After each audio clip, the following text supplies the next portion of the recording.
Keep watching The Politics every Friday, 12 p.m. Eastern Time on New York Parrot TV, the voice for humanity. Hi, I am Dustin Pickering from Parrot Literary Corner. You know me, your noble and honest host, and I've got exciting news for you. Last anthology, Series 1, The Literary Parrot, did such a great job. We want to continue to provide this community service to our viewers and to our contributors to the program. So please get up and get a copy immediately. You know, if you're in this book, you want to get a copy. If you're not in the book, you want to get a copy and see what we're doing. You want to be excited with us. We want you on this program, and we hope to see you sometime soon on The Literary Parrot. You have to get your hands on this copy. It's amazing. It's an absolutely beautiful anthology meant just for you. Our past guests have been invited back to contribute yet again to this Series 2. We do this quarterly anthology. We will be doing this after our 200 episode milestone. As of this last quarter, we reached 200 episodes, and past that, get up and get a copy immediately. This is the only TV show on earth for creative writers, and our guests are amazing. They're also community activists building from the ground up. This program is for everybody out there who is a creative mind. Order several copies if you can and donate to local libraries. Give them to your friends, cousins, fans, supporters, anybody that you think loves poetry. And it's not just poetry in this book. Remember, this is creative mind. So we have prose, fiction, short stories, essays, artwork, anything you can think of, artistically creative, photographs. Everything in this book is packed. It is packed. It is just absolutely packed. If you want to get your hands on it now.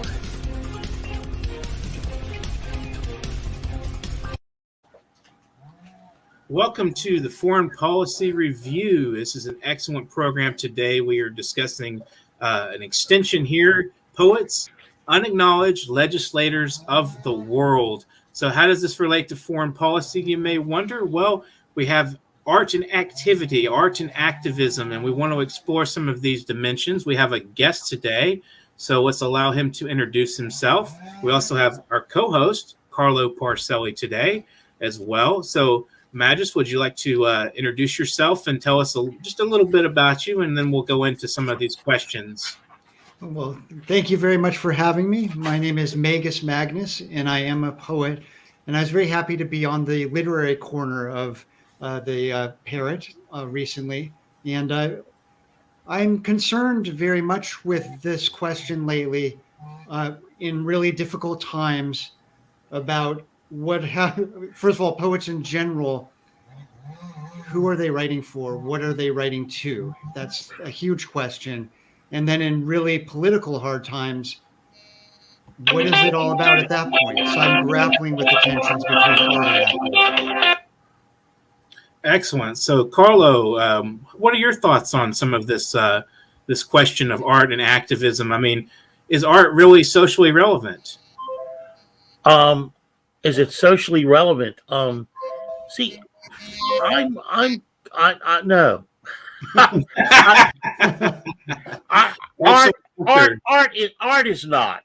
Art is not. But when you have a set of political predicates, when you have a list of social predicates, and you put them before something, before the notions of art, and you take one of the categories of art, like painting or poetry or the novel, and you impose the political and the social upon that art form, I think you have something entirely different from art. I don't think you have art because art is let me take this off. Art is not. Well, sometimes art is not that. It's essentially not the rhetorical expression of a social or political. Sometimes you're placing the crafts, Carlo. Sometimes you're placing the skills of art to political ends, and that also draws an interesting line to explore. Like if you're placing poetic rhetoric towards political ends, when is that no longer art? When is it propaganda? And I think I think that when we're trying to, hopefully, many times we are called upon to do art, to do poetry, and what is the relevance of that? But we're applying skills. When we use the same skills that lead to what we might call art and poetry, we can be using those skills for other ends. And by defining the two different ends, there's creates this divide. Oh, that's not really poetry, that's propaganda. See, I think that's really interesting because you using the word propaganda, because the word propaganda, we discussed this briefly before the show. Most poets are on the left now. The vast majority of poets are on the left. And as you rightly pointed out, in the earlier 20th century, the two greatest American poets not only were on the right, that was Eliot and Pound, but they left this goddamn country. And not because of leftist principles that turned them off. It's because artistic principles were not sufficient for their imaginations. That was the real take. But of course, Pound and to a certain extent Eliot ended up embroiled in right-wing politics. But the notion of propaganda is if you read Edward Bernay's book called Propaganda, written in 1928, he's actually a liberal. He's actually the person. It's a system of manipulation. So when you talk about propaganda, in the classical term of it, it's a system of manipulation. So if you're saying the arts can be manipulative, then what's that saying about the arts? I think Shakespeare gets his points across, or Chaucer, but they're not manipulative. It's art, and we talked about this last week, and I'll try to be brief about it. But when you have a character in Shakespeare, who's who, like Iago or somebody who's really kind of a heinous guy, Shakespeare runs with that.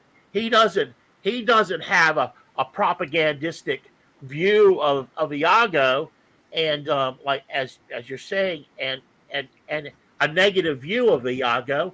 He allows him to be who he is, and Carlo, through that expression, through that artistic expression. Let me jump in here with you for a second. Yeah. Let me jump in because I followed your conversation last week as well, and what I'm trying to do right now in starting the conversation in a certain direction as well is to create these definitions. And I think one of the things I think I went on this other side where I agree. Like I feel like there's something that there's almost an abuse of certain skills that become what one can say. Okay, how far does politics enter into an art form or into poetry where it remains poetry? That's sort of one of the where it remains truly artful, and that defining that edge of it gets us on the side of art. Okay, when do we lose? For instance, when you mentioned Shakespeare, the height of poetry and drama.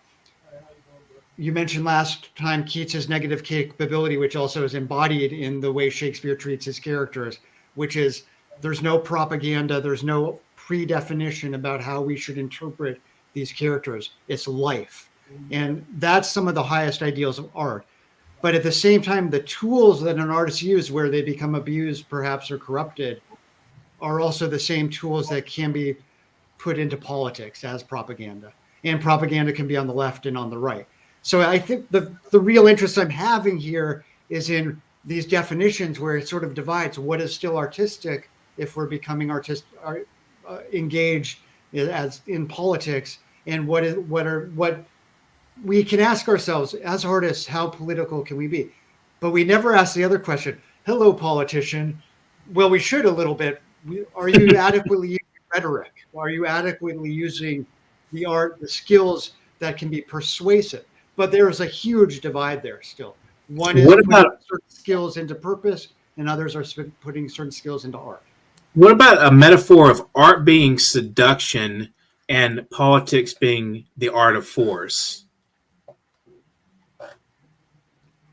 That I'm responding to that because I also feel like if art is too seductive, it's starting to fall into propaganda too. If it's using Right. the tricks of seduction, it has that problem as well that adds to it. And seductive politics are sometimes more effective too. So I think Carlo used the word manipulation, Mm-hmm. and what's offensive about manipulation is it treats the person being addressed, say there's a reader or an audience member, it treats them as if their minds can be manipulated. And I think in art that respects its viewer or its reader or its listener, respects the freedom of their mind to choose for themselves. And that, when we spill into wanting to manipulate minds and override people's judgments, we're spilling into propaganda and Absolutely. uses. That's said perfectly. I mean, I think art should have the suspension of belief and disbelief, and let the artist tell the story or convey the characteristics. And a person who has maybe in their own lives practices what Iago is mentioned by Carlo, and sort of a villainy, that person may see him as a mirror image or may not, or he may look into this person and then characterized as a villain or as a miscellaneous ruffian, and they may see themselves, and they may see a clown, or they may whatever. I mean, it's like it's all about the interpretation through the lens of the artist's job is not to tell you what to think, but in a way to lead you to think and reflect on what this character is doing, and you make your own moral assumptions. And sometimes that can be, if a person is reading it, they can read it into their own life, or they can maybe take a moral lesson. I've always kind of felt like trying to put morality also into art is a kind of propaganda. So where's the line drawn when an artist is being moralistic and trying to convey like what's proper, or what kind of behavior should be accepted, or what is good and evil kind of thing, versus trying to convince me to vote liberal or vote conservative? Yeah, that's how I see it. I mean, and I think one of the reasons so many artists are so far left these days, rather than as Pound and Eliot were definitely further to the right. I think a lot of times these days we're facing a time where we need future-based thinking instead of like the reactionary model of radicalism. We need a more vanguard towards the future, because I mean the present is seemingly hopeless. And I think in the most recent years, like from the 60s, 70s onward, and also there's been a lot of the education system has been hammering people a lot with leftist views. And I think it becomes sort of like almost anachronistic that a creative mind would be further to the left these days. What do you guys think of that? I think that's accurate. I think that there's a kind of if I can use the word, effeminacy associated with the arts now, and we probably should keep the discussion more toward poetry, because it's a big canvas. But I think that's true. One of the things I try to struggle against in my own work is this notion that I'm not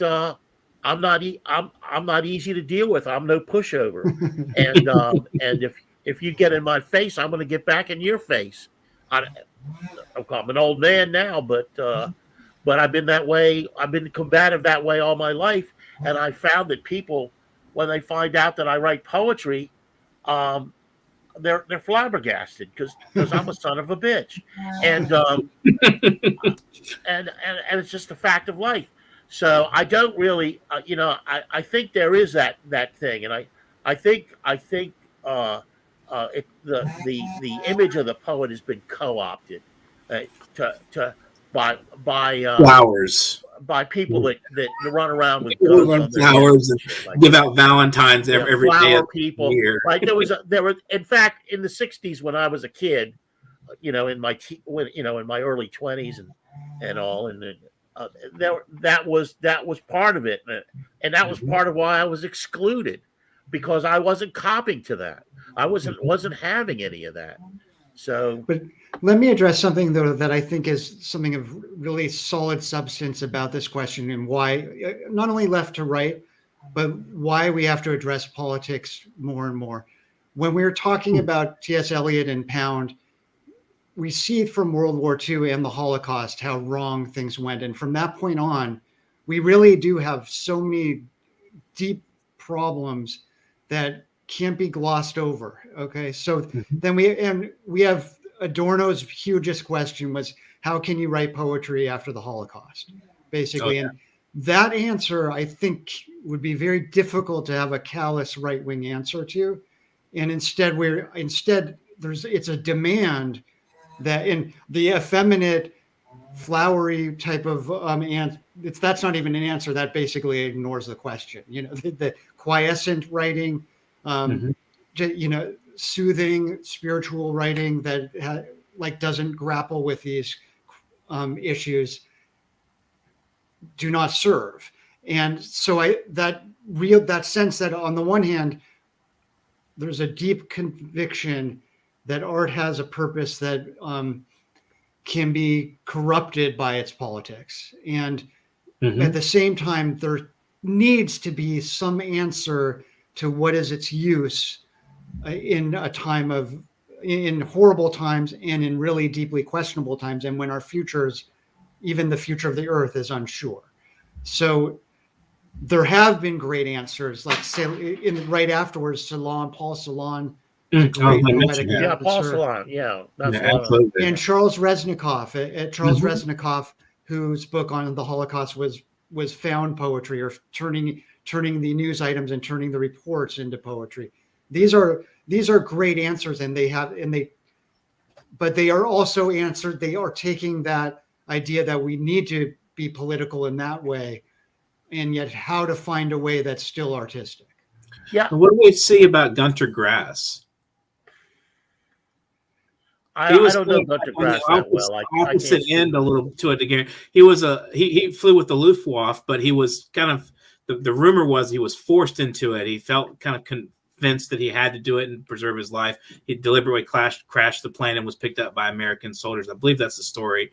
And he's interesting, as he wrote, the German perspective of why we should not forget history. So that was the patriotic German, like how he took the perspective, and the Tin Drum, for instance, is like a big metaphor, it seemed like, for Kristallnacht and, those sort of events, and how the his view, of why history is important in the first place, why we cannot let these wombs of history just congeal over and forget about them. And so he kind of wanted to remind people that these are definitely important things that we cannot just gloss over and forget. And so maybe poetry can be something also that reminds us of both of our human capacity, the effeminate, as we've been saying, of that human tendency to be soft and kind of compassionate, or whatever we want to say is effeminate, and flowery and optimistic. And it can also be something that reminds us that we do have demonic capacities for some treacherous crimes that we can commit against each other. Dustin, I want to say, I'm sorry. Go ahead. Carlo, I'm going to take it because he's mentioning Gunter Grass, which in this question, for just a second, then I'll put it right back to you. But it's very interesting because it's funny that we're in this space, but I've been trying to understand art and politics and activism as a question for the last few months, for reasons I hope I'll tell you later in the show. But I've been reading a Gunter Grass book in the last few weeks called Diary of a Snail. And it's very strange. And it's his justification in letters. And I'm not sure if they're purely to his family. I'm spending a lot of time in electoral politics these days. I'm campaigning in the late 60s in Germany. Here's why I'm spending so much time working on this. And they're very gritty. And the snail is a very firm belief that change has to be really slow, and but it's political and slow, and it's addressing what you're like. It's a pro-German.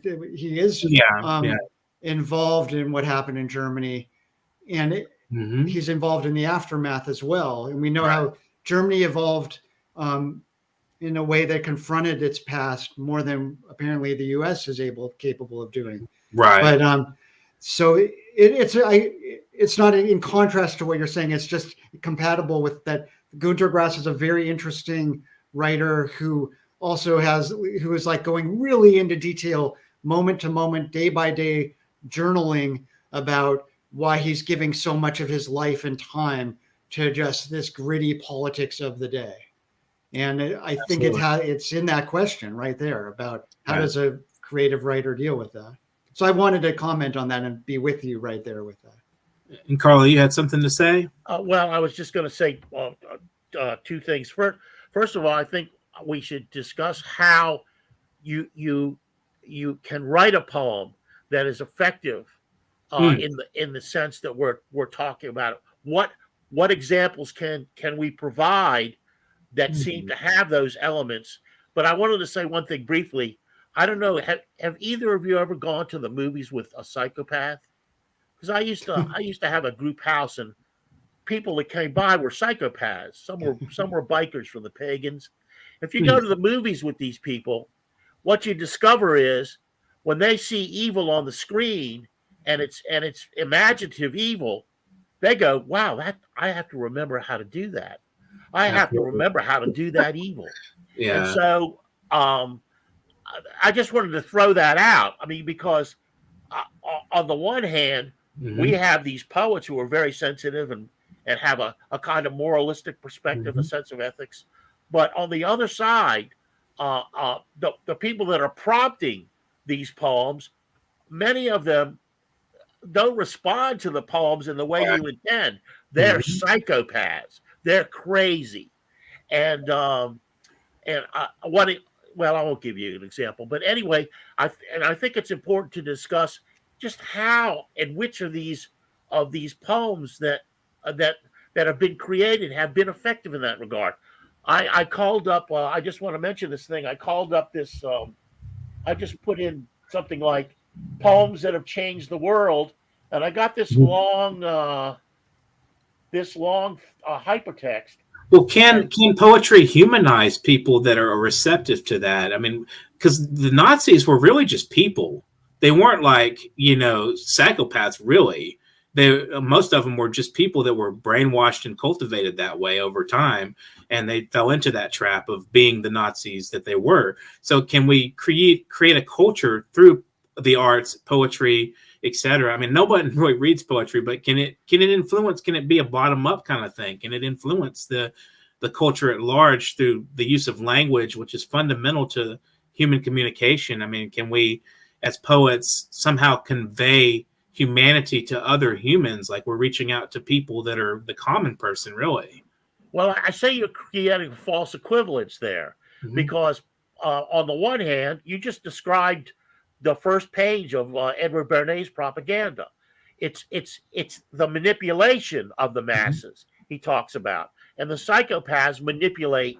I mean, a biker is going to manipulate a small group of people, but Edward Bernays, he's Madison Avenue. He's manipulated billions of people around the planet. But with poetry, you have a problem, because poetry is not only manipulating people in a broader sense, but it's art. So it's got to have art. It can't just be manipulation. And so much rhetorical nonsense that's parading as poetry now is just, it's not art. And so how the two come together? I want to know how to write it, because as Dustin and I talked about, when he and I try to write about contemporary events, that's the worst stuff we write.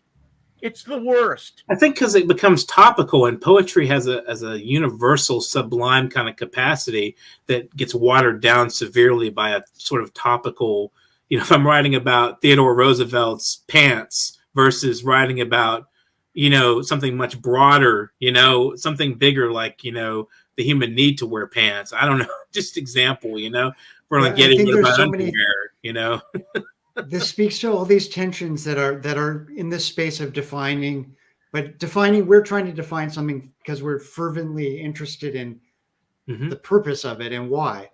But Right. these spaces like topicality, on the other hand, if you're completely abstract, like we want to be able to mention the pants.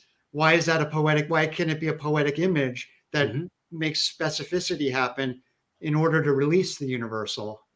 And then another aspect of topicality that, yeah, and then topicality also is like you can't. On the one hand, we want to transcend the times. We want timelessness as part of the definition of art. That becomes extremely problematic to talk about. But timelessness, and yet being in touch with the times and being specific to the times. The art of place, the poetry of place, where you evoke a certain place that doesn't take away from the universality when a wonderful poet is able to almost become associated with a certain block of San Francisco or something, that you're all these are these dichotomies that are part of the tensions. And yet it's that question of, are you trying to change minds with your poetry? I think you're trying to do something. I like if the poetry is at this level, it should maybe change future minds. It should be you're not going to change a psychopath. I don't think. Absolutely. I don't think biologically, you can't change an artist. Can you tell an artist to stop writing, stop painting, stop doing, if they're really, that's what they are, you can't beat it out of them. It's biological imperative. And maybe a young person who's destined to become an artist will be influenced by your work, and that'll influence them. And it goes along in that way. That's the best you can hope for.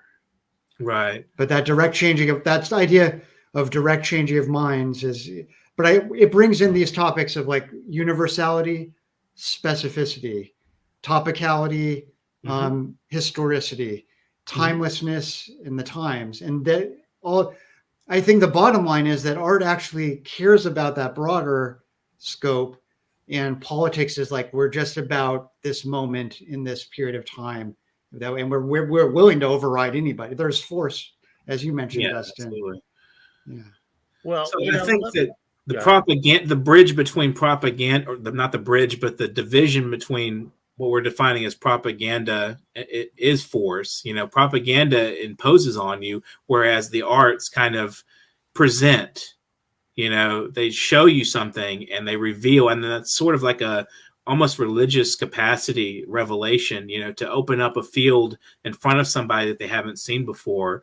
And we can get into the capacity of artists to not necessarily through their art directly, but maybe through their personality as an artist, to maybe say beautify a neighborhood or something, and start from the ground level. And, like a painter can go out and do some nice graffiti on a building that's been abandoned and maybe attract a coffee shop, and gradually the economy improves. And then what are they going to do? They're going to probably throw the artists out eventually. They do it all the time. Gentrification, what can I say? They're the first thing. They're the first week they go after. The first people they always go after, the intellectuals, the scholars, the artists.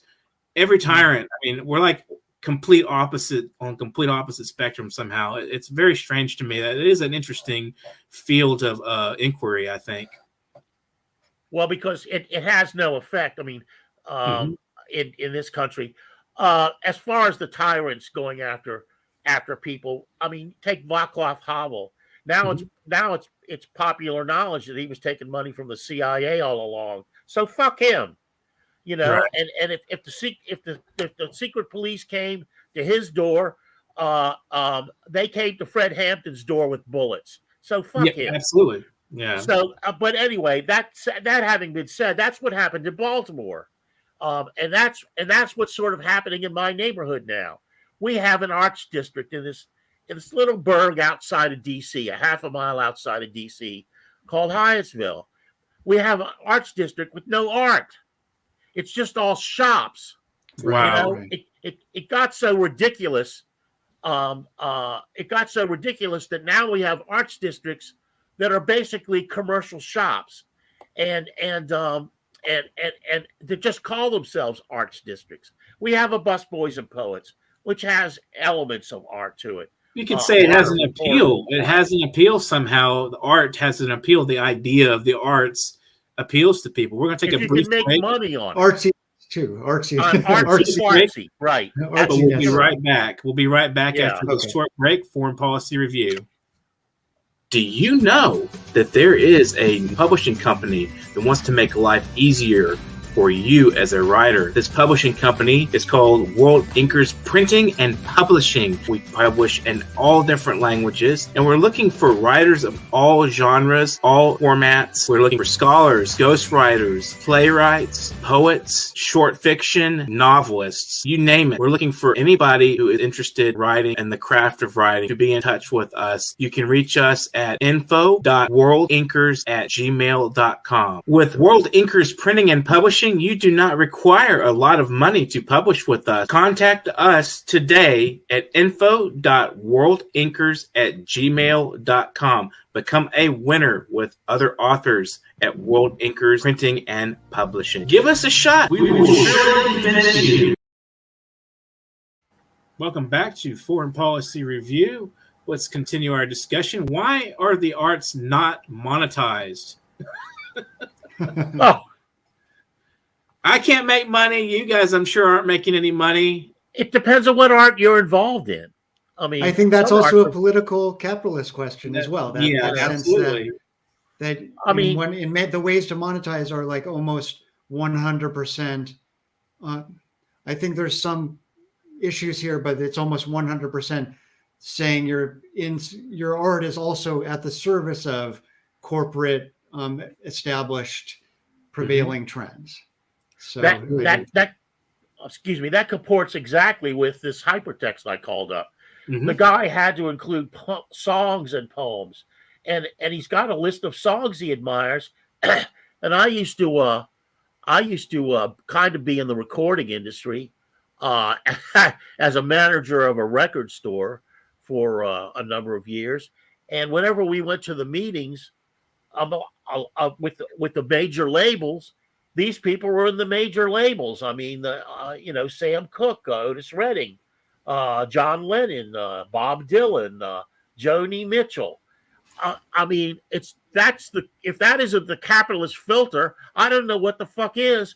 And this guy's this is under the heading songs and poems that have changed the world. What the fuck is he talking about? You know, you think Columbia or Capitol Records gave a rat's rectum about changing the world? Good Lord. Only if you can make them money and they could wreck things a little bit in the process. But the other aspect of it, and then I'll leave it off, is that he has a handful of poets mentioned. Mm-hmm. Most of them I disagree with. A.E. Housman changed the world. Come on, Carlo, I don't know which one. I Housman. must have missed something along the way. What link are you talking about right now? I'm talking about this. There's a hypertext I called up, and it's called "Songs and Poems That Have Changed the World," and he begins by listing about 50 songs. Lady Gaga. He's got Lady Gaga on here. I mean, so we were talking about the capitalist filter. There's your capitalist filter. The other thing is, what is the difference between a poem and a song? Well, a song is more simple-minded. It has to essentially be more simple-minded. Fewer words. There are exceptions, but fewer words and a catchy beat. So it can become a hit. But poetry can't provide that. But anyway, let me just leave it off there. I'm babbling. No, but there's a lot there that like I'm not there all the way. I think there's the way the idea of money making has this framework, but I think that even I feel like we get into it, but I do feel like even when you're mentioning Bob Dylan or Leonard Cohen and things like that, who were able to, I still think they're artistic, and I think they're great. So Absolutely. How do I grapple with that as well? And I think they did what their purposes were supposed to be, and yet did they change the world? That on one from an artistic stance, yes. Did they change the structures of the world that oppress us?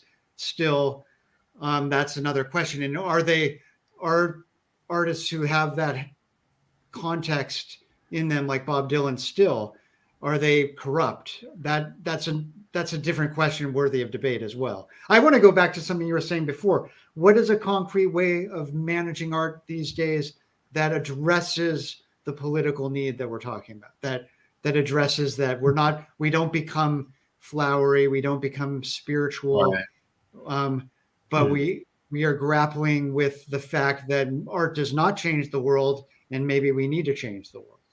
So, very, very difficult question, because how many people really pay attention to the arts at large because they feel a need to change the world? I mean, do people rather be entertained and bop their head to a good, pleasant song, or would they like to read a poem that says, go out and, fight the power? I mean, how many people are really interested in hearing that they have to be active in order to make the world something better than it is? And even though we're all bogged down and oppressed in so many different ways with whatever it could be, for all of us, we have different things. The system at large is going to stay the same because most of us like to put up with it for some reason. And most people would rather just kind of distract themselves and let the tune kind of seep in, like the pop song, beat in their heads a little bit and kind of da-da-da-da-da-da, rather than really address, even think about some of the difficult realities we look at. I think there's an old saying about, people preferring the system that they live under to the next thing or the previous thing or whatever, we may propose to them. So I think people kind of get swamped with the reality they're looking at, and they don't really want to think about that. So could art even propose that question to them if they weren't already asking that question? Well, that poetry can only work as a catalyst. Right. It can't actually be the material itself, which is a real disadvantage. When you think about it, if you think about Madison Avenue again, the material is right there under the surface. They want to sell you a car, they want to sell you a coat, they want to sell you whatever. So, but poetry has nothing to offer other than a catalyst for action. Now, I will say that if you go to the Thursday night readings at Busboys and Poets before this stupid COVID, it would be an audience of 200 people paying $5 a ticket, and there were mostly young African Americans, and most of the poetry was bad, and most of it was highly rhetorical, but at the same time, most of the people in the audience were engaged in some sense in political and social activity that was there to benefit their community. I mean, they weren't there just to be entertained, and even if they were artistically rather ill-served, but they were involved in activity, and I was probably about 80% of them wrote their own poetry. So there's a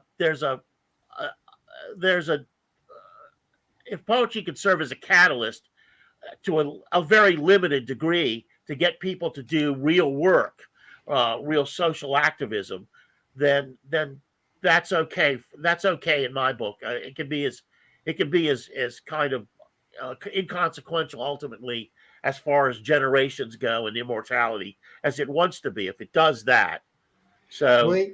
And one thing that is positive about that, or that's interesting in the phenomenon at Poets and Busboys, and as you're mentioning, Carlo, is it's accompanying it. There's a political mentality, there's a political activism that's going on, and then poetry is the art form that is available to be more than entertainment, artistic, and as an accompaniment, and it creates its own traditions, and it's pretty cohesive for the groups if they're all, and it takes a little bit extra than a purely activist group to also engage in the poetry relevant to that group. Part of the experiences I've had in the last few years when I was grappling in the middle of the Trump era, getting involved in activism itself with groups that were purely for certain causes, we didn't have room, as you see in this cultural venue like Poets and Busboys, we didn't have any room for the arts. It was pure activism, and over time I found something deeply missing. So that the description of an activist venue where people are gathering for community purposes and for specific issues, and then accompanying that is poetry. That's sort of an interesting phenomenon that's connected here. Should we have some poetry slams at the caucus, maybe? The poetry, yes, the poetry caucus.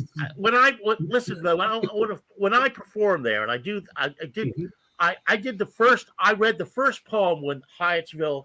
I performed the first poem when Hyattsville Busboys and Poets opened, and loved the poet. She's a Punani poet, Michelle. I can't remember DeFortenay or something. I can't remember her last name, but she was the MC, and a beautiful young black woman. And I was the first guy, and the audience is really skeptical because I was at the time I was doing my Canaanite gospel, so I was in my full robe and abaya with my cane, and I did my Lazarus bit, what for 10 quid, 2 extra days sealed to Dogtown, desperate contortion, and my sister's mom, and it lines like, "Don't talk to me man like that, you fucking lushy," and that's Jesus Christ talking. That's Jesus Christ, and Lazarus responds, "We's about to come to blows. I ain't no spiel-looking scabby what can be pushed around by your fontaine." So I do that, and the audience loves it. They at least part of the audience loves it. They do. They love it. Audiences love that shit, and it's not compromising anything, and it's highly political, and in a way that I'm really consciously and always. I have Shakespeare and Chaucer in mind, and Alexander Pope, and all this tradition that people want to get rid of.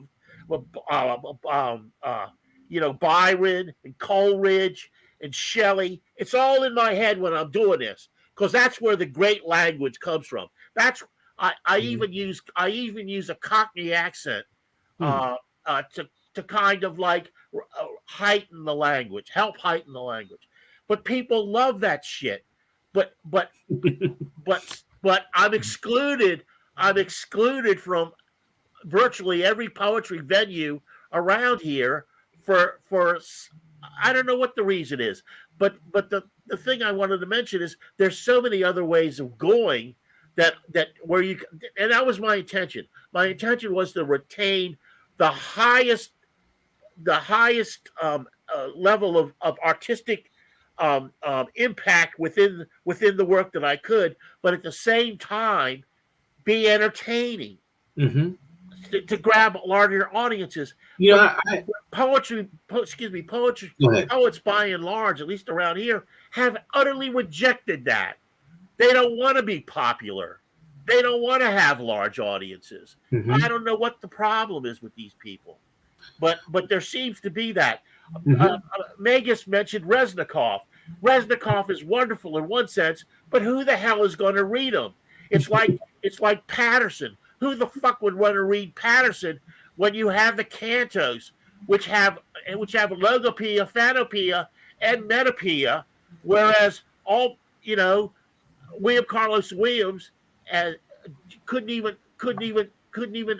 has no absolute. There's no music in Patterson at all. He's got big blocks of newspaper articles. He can bring no heightened or excited language to that at all. So nobody reads Patterson anymore with any sense because it doesn't tell you anything. It doesn't take you anywhere. It's certainly not entertaining. So. Well, I do think some part of being a poet and also the smaller audiences at times, I agree that there can be a way of going for longer audiences, longer term audiences. You're describing who reads what, but you mentioned Reznikov. So there is a role for poets to sort of turn people on to things and say, if I go to the Holocaust Museum and I know that in answer to Adorno, for me, again, it's Paul Celan and Reznikov dealing with that subject matter, and I go, and neither one of them are in the shelves of the bookstore of the Holocaust Museum.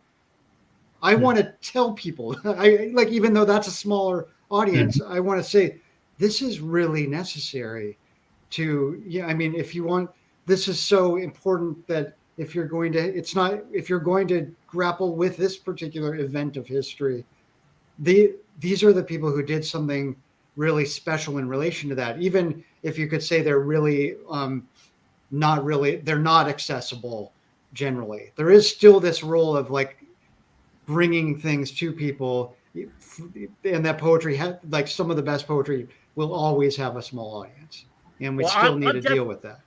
I'm definitely attuned to that because, from my perspective, take World War I. Here you have the four major poets that come out of World War I are Rosenberg, Owen, Graves, and Sassoon. Yeah, that's what you can read Paul Fussell's books. He mentions David Jones on 2 pages. But in the very same way Carlo turned me on to David Jones like 5 years ago or so. Yeah, David Jones, and let's do competitive comparisons. Let's make this an Olympics. He can run rings around those other motherfuckers. I mean, you can't even. They're not even in the same. But there's something similar. I mean, that shows the techniques were there. The techniques go back to David Jones that you turned me on to as well, back in World War I, which was the pastiche and the cutouts and the bringing things in that way as well. Yeah, not to mention, when I do my monologues, I'm basically riffing off of David Jones' monologues about ancient Rome. He made ancient Rome interesting. But he's lost and I'll tell you, this is why. Because a lot of people in poetry now, especially the gatekeepers, the academics, the editors of major publications, they're simpletons.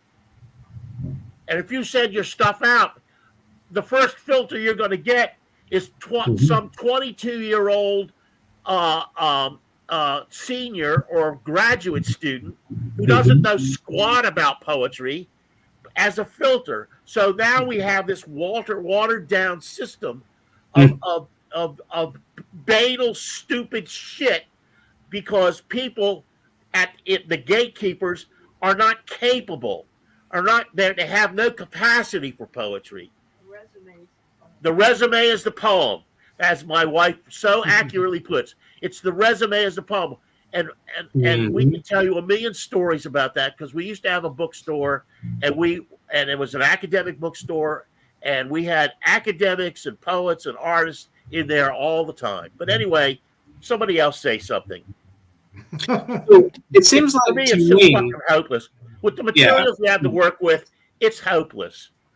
I mean, who were the gatekeepers prior to MFAs and was poetry on the streets to that point? I mean, the beatniks were like, out there and, out in the face of things, traveling around and evangelizing basically in a way.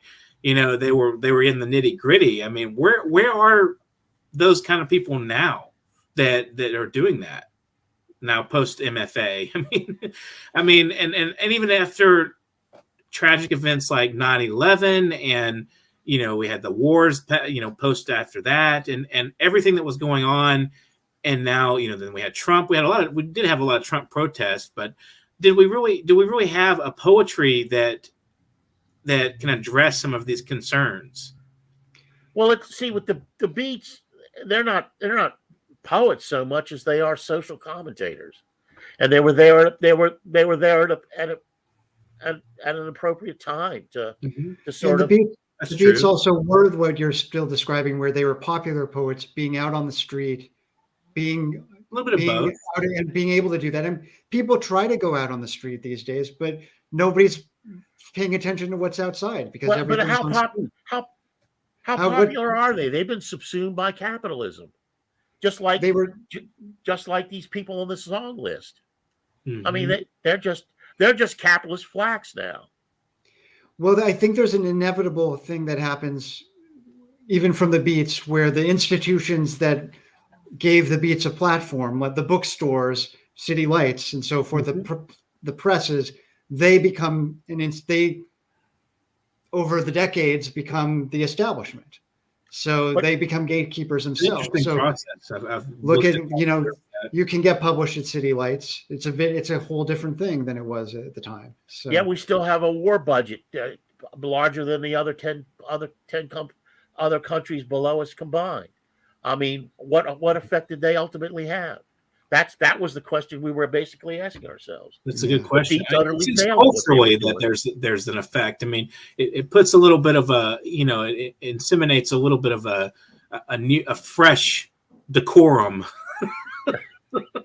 I mean, I don't know how else to describe it. Really, it's like, it's like throwing water on the plastic plants. I mean, or something. I mean, I don't know, because I don't see any of the arts really. I mean, we try our best. I mean, God bless us. We try to fight the power. We put on this aura and this air of being anti-establishment, but we all are very much ensconced in the system that we're fighting, and it's really hard to kill the host organism as a parasite, I think.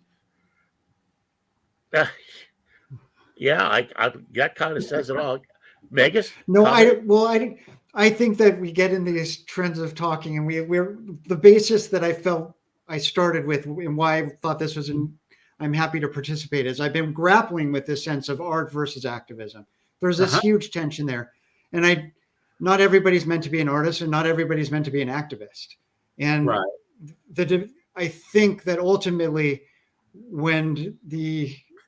I think that there's a commonality between the three of us, that we are believers, even we are somehow believers, maybe in vain, of that sense that art has something that is calling to us, and that it has certain demands. Mm-hmm. Doesn't mean that it changes the world. And it's pretty dangerous to say art has no political interest and should transcend all politics. That's incredibly dangerous to say, and not a viable position.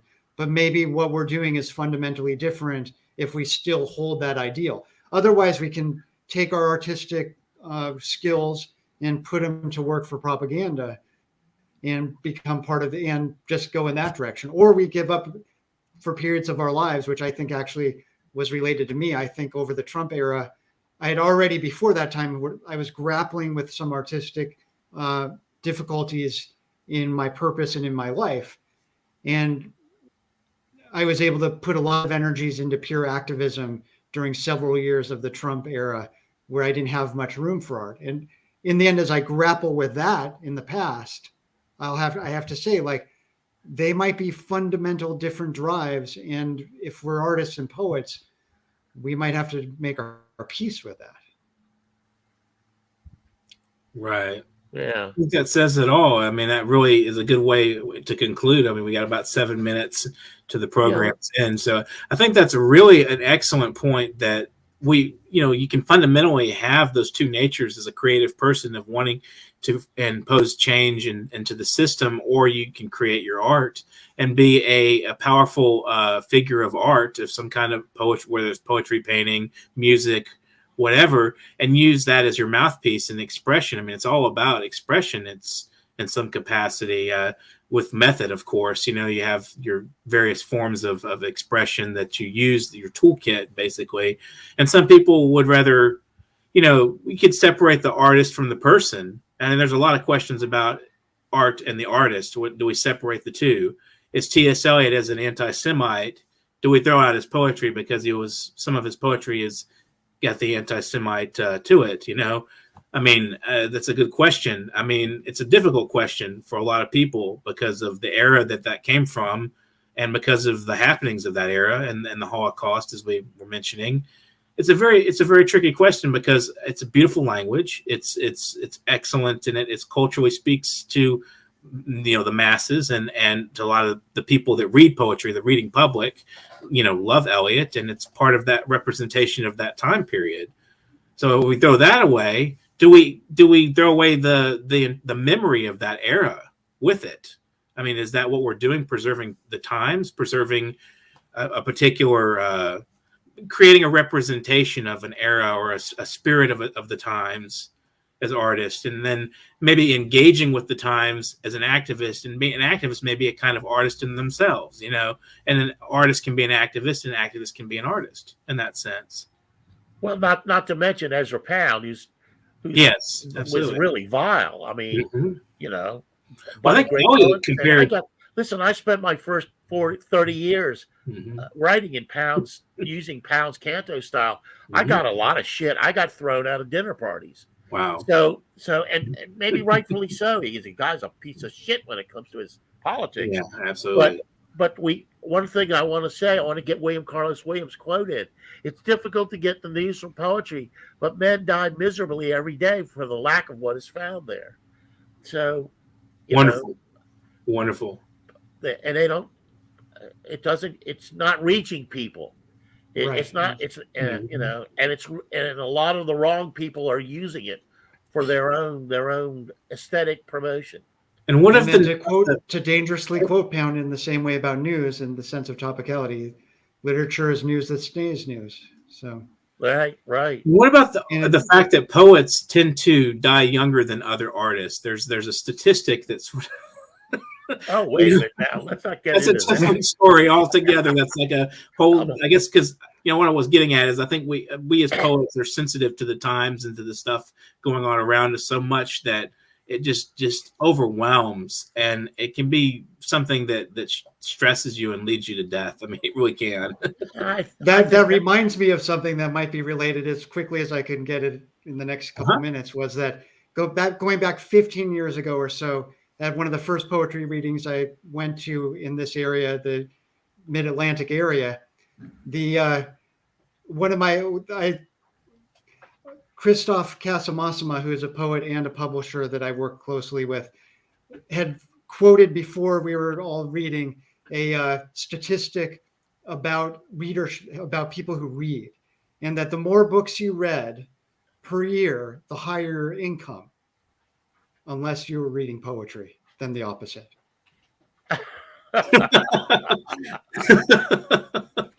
Well, poetry, as we also know, is a tax haven for publishers.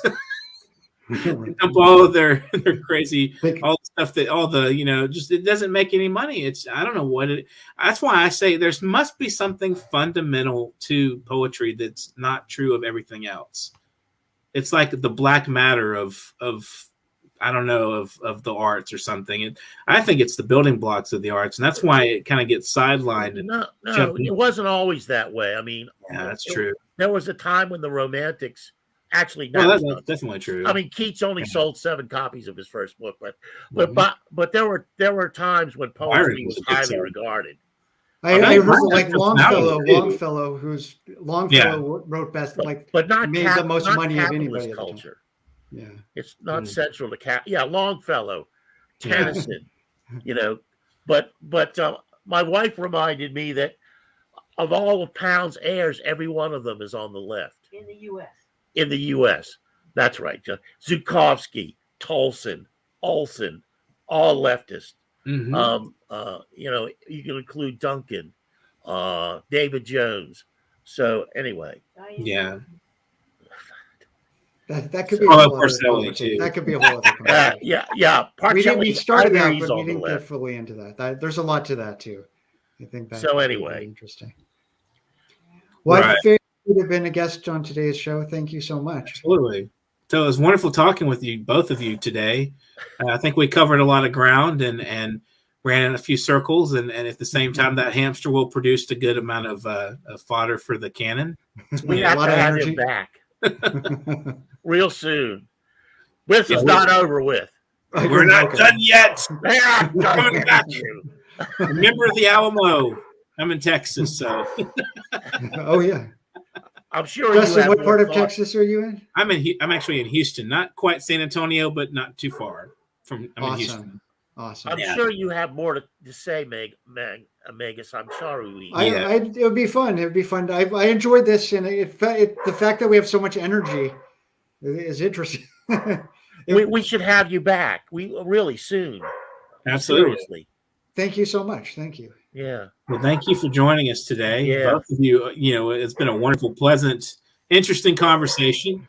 So if you guys missed the program and you're viewing and you're just jumping in, we're closing out, but go back and look again, get some ideas. Maybe you'll stir your mind to either be politically active or to write some great poetry, or, none of the above. Maybe you'll write a novel or put a composition together of some other kind. So this has been the Foreign Policy Review.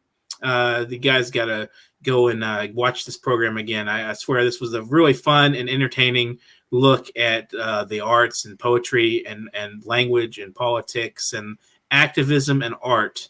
What bridge do we draw, and what division do we draw between the two? So thank you both again for joining us, and hope everyone out there watching today gets out there and does some writing, or gets out in the streets and makes some hell for the establishment. We want one or the other. Hey, it's COVID. We can't do both, right? Thanks. Have a great afternoon, everybody. Do you know that there is a publishing company that wants to make life easier for you as a writer? This publishing company is called World Inkers Printing and Publishing. We publish in all different languages, and we're looking for writers of all genres, all formats. We're looking for scholars, ghostwriters, playwrights, poets, short fiction, novelists, you name it. We're looking for anybody who is interested in writing and the craft of writing to be in touch with us. You can reach us at info.worldinkers@gmail.com. With World Inkers Printing and Publishing, you do not require a lot of money to publish with us. Contact us today at info.worldinkers@gmail.com. Become a winner with other authors at World Inkers Printing and Publishing. Give us a shot. We will surely finish you.